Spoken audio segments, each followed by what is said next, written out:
Hello, my fellow Disney fan. Welcome to Disney Travel Secrets. Rob and Kerri Stuart coming to you from the Creating Magic Vacation Studio in beautiful Windermere outside of Orlando, Florida. You're listening to episode number 385, original air date July 1st, 2024.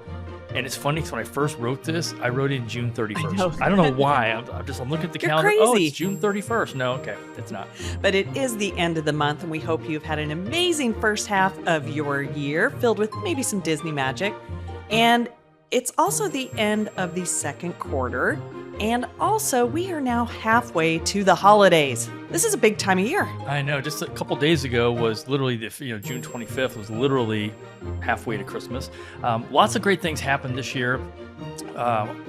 Thanks to our team, our agency is setting record sales this year. We moved into our new house. We have our new studio. Loving our new neighborhood. So all in all, 2024 has been fantastic. And last week we talked about the Epcot resorts, but Yes, we did. This week we are moving on to one of our favorite places, and that is Port Orleans. I was going to say spoiler alert. I'm like, wait, it is in the title of the show, so you guys know that. And of course, Disney did make some announcements last Monday, and that was the show that was already out. So if you're tuning in, you're going to get to hear all about those. I really think they do that on purpose. They're like, okay, Rob and Kerri already recorded. Let's make a big announcement. No, thanks a lot. Hello, my friends. This is former Disney Imagineer Hugh Darley, and you're listening to Disney Travel Secrets with my friends Rob and Kerri Stuart. As you can imagine, I have plenty of Disney secrets myself, and I can't wait to share them with you. Let's get this show on the road. Take it away, guys.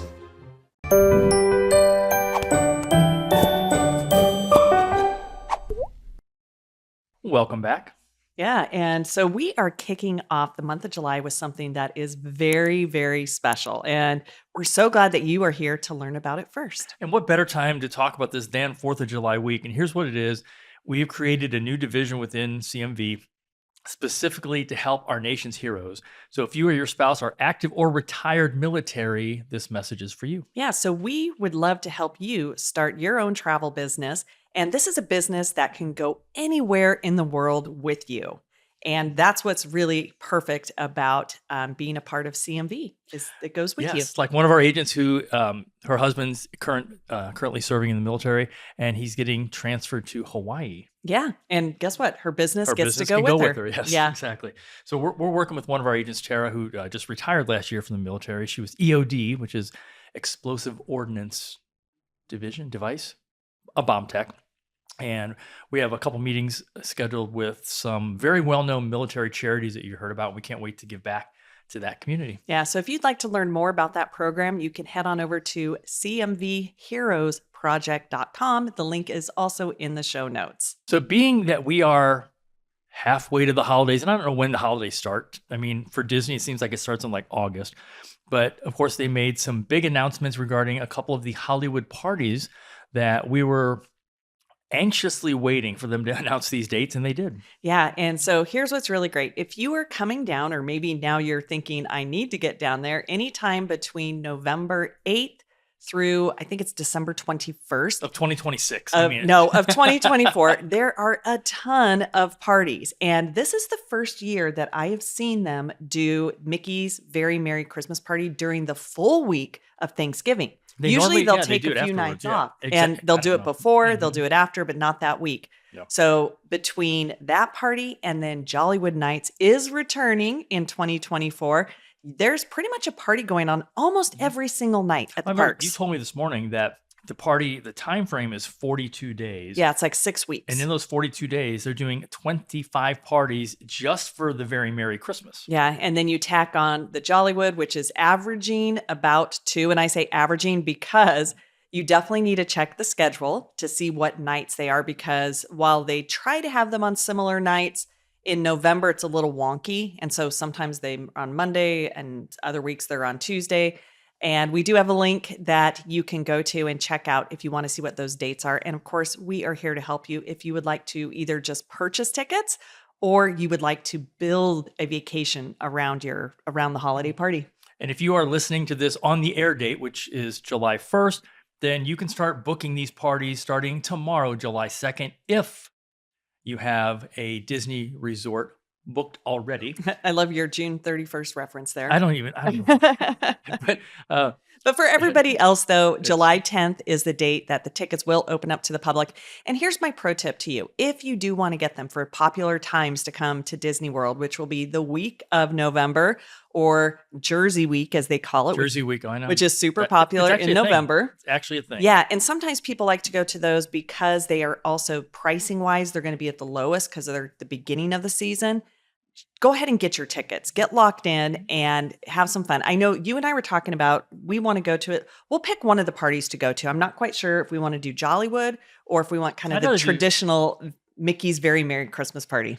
It all depends on, do we want to have an adult beverage during the party or not? Yeah, that's true. That could be a deciding factor. That could be a deciding factor. For those of you that have been listening to us maybe for years, whether it's, Spotify or iHeartRadio, wherever you listen, here's a reason that you guys should subscribe to our YouTube channel and just kind of see what we're doing here in the studio.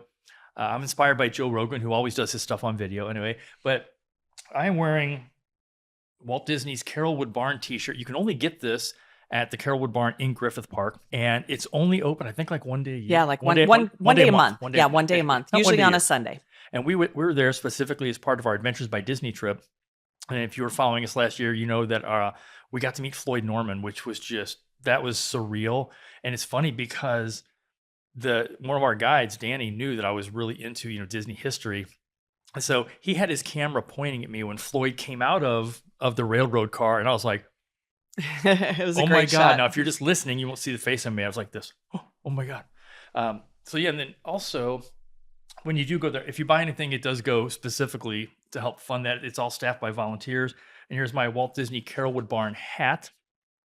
I also bought a book from Floyd Norman. We were buying about anything we could, but it's a great charity, and you really get to see the history of Walt's love of trains. If you ever get a chance to go there, if you can figure out what day it's open and go there, or if you do that as part of an Adventures by Disney trip, which I think we're going to do another one next year. I think we're going to do one in 2025 with the group again, because that was so much fun. I am up for that. Yeah, so always super fun. We also have a new little friend in our studio this week, and I don't think he has a name.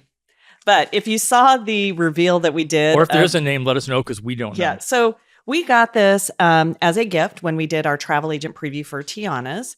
And I mean, look how cute that is. I don't know if it's going to show up. The studio lights you can't really see how bright it is. Our friend John was telling us about that this is an actual shoulder plush. We did not know that. And this will interact with the guests other guests in the park that have this. And so we're excited to go and maybe try this out at the parks. One thing is, this is heavy. You know what? And that's why when he said, I'm probably going to clip it to my hat. You could and probably just wear it like that. Rob was trying to put it on the shirt because we thought, oh, that'll be cute. You can wear it, and it kept sliding off. Yeah. So if you end up getting one of these, let us know when you're going to be in the parks, and we will come meet you and see how they interact. These aren't for sale yet. As of the airing, they did go on sale on the 28th when Tiana's opened this past week. And it is really cute. It's heavy. It is, but I do want to see it. Is it going to work at every park, or is it only going to work at Magic Kingdom? Is it only going to work if you're in the Tiana? I think it only interacts with other ones like this. But anywhere in the parks. Yeah. We don't know. So we don't know. So Clearly if you get one, reach out to us. Let us know, because we would love to see how it works with another person. We also learned not only that this was a plush from our friend John over at Paisanos, but he also told us a really cool piece of trivia that we kind of teased in the last show. And so the next time that you are over at Disney and you go on Tiana's, one thing that's very unique about her as a princess is she is the only princess who wears a wedding ring. And I did not know that. I know. Super interesting trivia. So impress your friends, your family, and showcase that next time you go on Tiana's, and you can kind of point it out. But I thought that was really interesting. I did too. Also, if you listened to our show a couple weeks ago, Weekends on the Wish, we are looking at some dates in November of this year, because we have so many people reaching out. If you're interested in that, go over to creatingmagicvacations.com. And when you enter your vacation information, just put Weekends on the Wish, maybe as part of your name or as the resort. That way we'll know specifically. We're looking at, I think, the second week of November. Yeah, we're looking like mid-November right now. That seems to be a good sweet spot. We're trying to avoid Jersey Week here in town. So we're going to go cruising on the Wish. So make sure you head over to the site. And then plus, one of the things that you can do too is you can package that Weekend on the Wish with coming down and experiencing some of the holiday offerings that will be at Disney. But one that you won't be able to do, just because Weekends on the Wish we will do before Thanksgiving date, is Festival of the Holidays.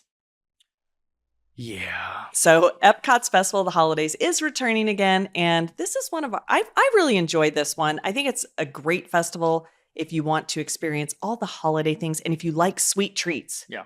And it's not just the things that are going on at Epcot. It's how Disney transforms the entire resort, the parks, the resorts, everything into Christmas time. It's the most magical time of the year. Yeah. So See how I threw definitely, that in there? I love that. But if you do want to experience Festival of the Holidays, it officially kicks off after Thanksgiving.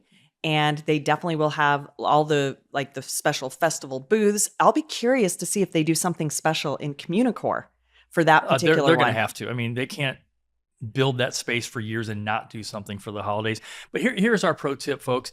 If you're going to come during the time when any of these parties are going on, it could affect either your Magic Kingdom or your Hollywood Studios timeframes. So make sure you know the dates. And if you are not going to go to those parties, maybe skip those parks on those days because they will have a lot shorter operating times. Yeah, they absolutely will. But you know what I say? If you're coming down to enjoy the holidays, enjoy all the things. Pick at least one of the parties. And then you can trade off maybe a park day and do a party day. And if you've never done one, it's just going to be something a little extra special for you and your family. That really is a pro tip. If you're going to have, let's say, Magic Kingdom, you're going to do the very Merry Christmas party, make that a resort day. Enjoy the pools, enjoy maybe going to Disney Springs, and then go to Magic Kingdom at night. So don't necessarily waste a park day because you're going to the party that night. Yeah. So the last couple episodes, we've talked about our guide to Animal Kingdom Lodge and then also our guide to the Epcot resorts. But this week, we're going to give all the details that you need to know for Port Orleans, which is it is our favorite moderate resort. When we say all the things, we mean as many things as we can fit in a short podcast episode, because there really is so much to know. So when it comes to Port Orleans, often they're referred to as one resort, but there are actually two very distinct areas. You have Port Orleans Riverside and Port Orleans French Quarter. And if we're not staying at a deluxe property, odds are if we're staying on property and not a deluxe, you will find us over at French Quarter specifically. Like we did in February when our septic line was completely clogged. That was really fun. Yeah. And we wanted to stay somewhere really, really close. And, we know some people prefer the Riverside, but for us, we just love the quiet and intimate vibe of French Quarter. And so this week, we're going to share little details on both and what makes them different. And that was just a crazy impromptu stay again. We're talking to the people who do the septic lines. They're like, okay, no water, no showers, no nothing. And we're like, French Quarter. That was literally the shortest time we've ever stayed at French Quarter because it was only 12 hours. It was like 8 o'clock at night. We left at 8 o'clock in the morning the next day, specifically to take advantage of those early morning hours. There's so much you can get done. And speaking of great news, if you didn't watch us last week, the boats are back on the Sassagoula River. So you can take that over to Disney Springs. Do keep in mind that if you're going to do that, if you've done it in the past, that the hours change because the last one leaves at 7:30 to go to Springs. Coming back from Springs, it leaves at 8 o'clock, specifically because of the drone show. If you're listening to this in September, October of 2024, don't worry, the drone show is gone. Well, I don't know. Maybe they'll keep it around. They should. We still haven't seen it. I cannot believe we haven't seen it yet. And for those of you who have never been to Port Orleans, the boats going down was a really hot topic because they have some of the most raving fans. And in fact, there is a group that put together years and years ago. There's a complete website all about the Port Orleans resort, and it's just portorleans.org. It's actually probably one of my favorite websites to go to. And Facebook page. But it was so funny because it seemed like a couple weeks ago, every day, are the boats running? Are the boats running? I jump in there. No, they're not running. Trust me, you'll know when they are. And then the morning they started running when we went over there, as of earlier that morning, they weren't running yet. And someone posted a picture. I'm like, we better drive over and see that. Which we did. But yeah, portorleans.org, Andre and his team, they do a fantastic job. It is hands down the best resort page that we've ever seen. And anything you want to know is on that. So check out portorleans.org. Yeah, one thing I love about that site is that if you want more details on, number one, if there's construction going on or like room locations, it's really phenomenal. I wish that there was one for all of the different resorts, but that should tell you something about why this is such a special resort to the extent that they have fan pages all about it. Absolutely. So I was just thinking about this the other day. I grew up in a suburb of St. Louis called Baldwin, and we lived in a complex called the Mark Twain Apartments. And so from first grade to sixth grade, I lived on Steamboat Lane in the section that was called Port New Orleans. I think that's kind of crazy.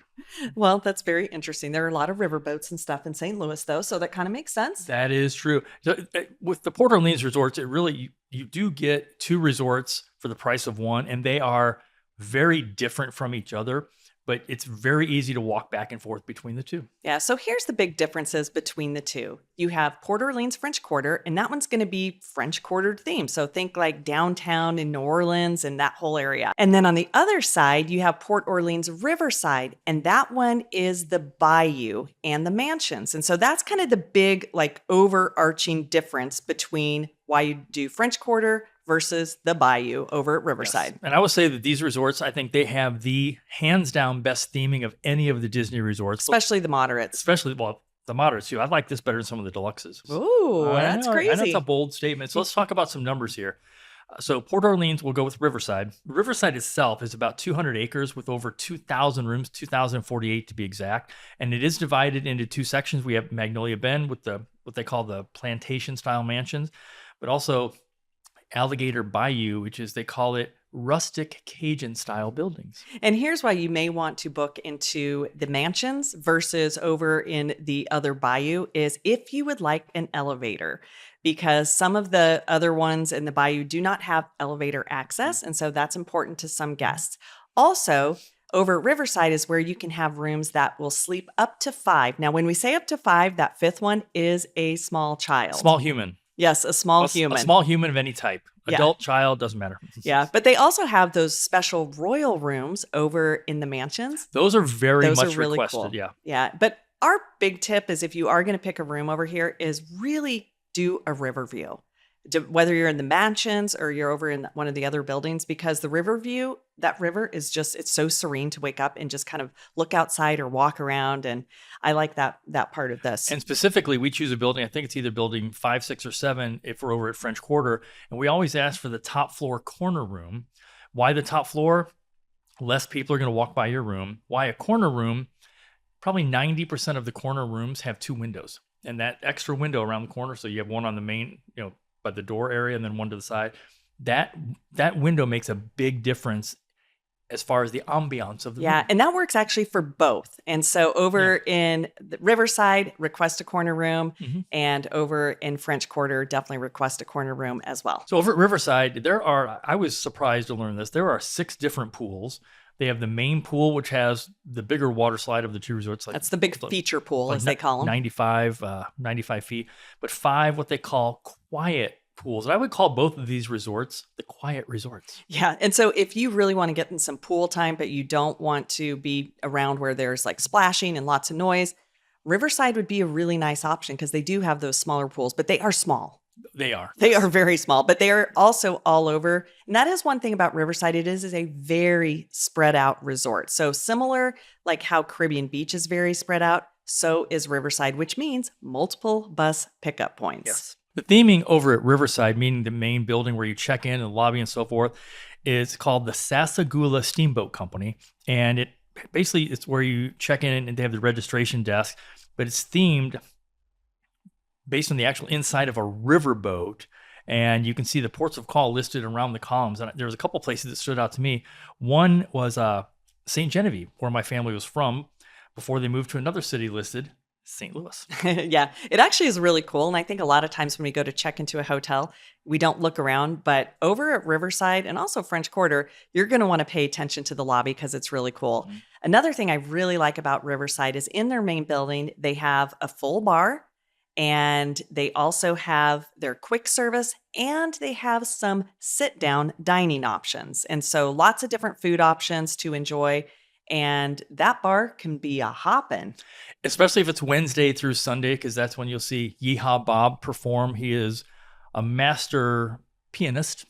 And his piano is like on rockers. Like he pushes it up and crazy. Slams the lid. And he has a ridiculous following. And I remember a month or 2 ago, we went to see him and we had gotten there right before him. And it was funny because I pulled in we were driving over. I was talking to the security guy. I'm like, yeah, we're coming over to see Yeehaw Bob. And he goes, oh yeah, he's right there. I'm like, what? He was the car in front of us, and just super nice guy. And possibly, maybe in the future, we can get him on a Weekends on the Wish cruise. I know, that would be amazing. So Riverside is a great option for families, for couples. It's large. They have lots to offer. But if you want to just walk down the river on over to French Quarter, you're going to find what Rob and I consider like a much more intimate and just, I don't know, there's something about French Quarter that I really, really, really like. I would call it quiet, peaceful, serene, laid back, relaxing. Yeah. All of those adjectives. All those fit. things. Yeah. I love the rooms, and I do like that they're 4 stories so you can get up high. And again, this is where it pays to upgrade to that river view when you can. Get the river view, folks. Just trust us on that one. Yeah, that definitely makes a big difference. And avoid the pool view.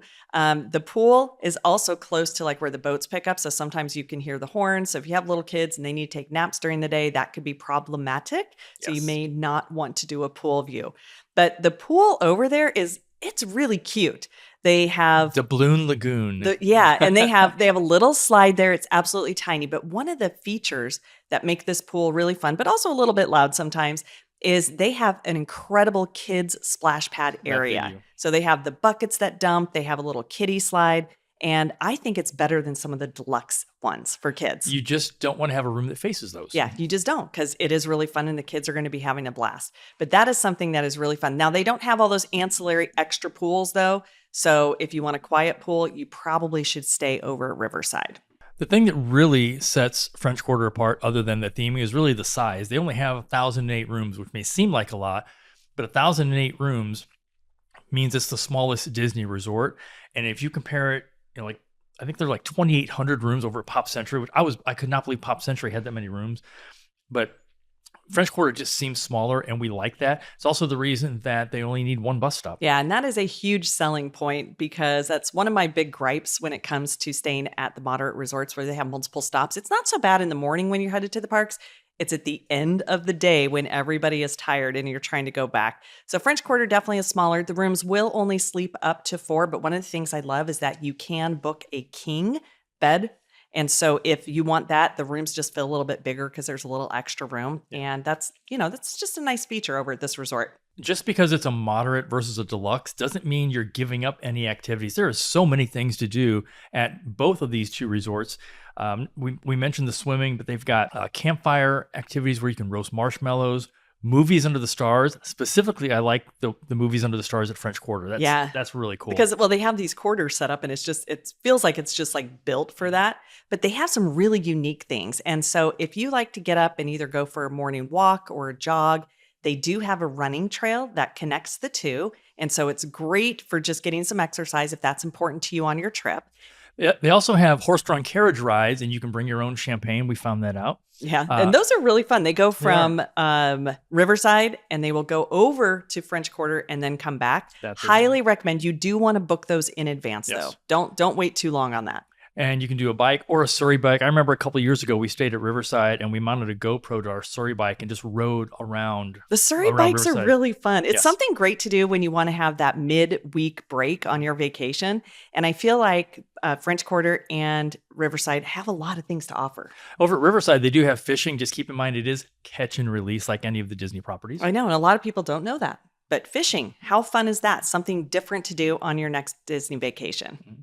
Now, for those of you that are watching the show on YouTube, in the comment section below, let us know which one you prefer, Riverside or French Quarter, and tell us why. Yeah, and on your next trip, if you're thinking, hey, I'd like to try this out, consider doing a split stay just to spend a couple of nights over at either French Quarter or Riverside. And I think it would be great to do if you are going to be going up to Disney Springs, because they do have those boats. And so it's easy to get up there. But always be thinking of new resorts that you can try when you come to Disney. We have stayed at all of them. And so there's something good about each of them, but there's something special about Port Orleans. There really is. And again, we know you have a lot of options when you're listening to or are watching podcasts. So we really appreciate you spending your time with us. Yeah, and if we can help you plan your next Disney vacation and make sure that you are in the perfect Disney resort for you and your family, please reach out to us or to one of our Creating Magic Vacations travel advisors. Until next time, have a magical day. We hope to see you real soon.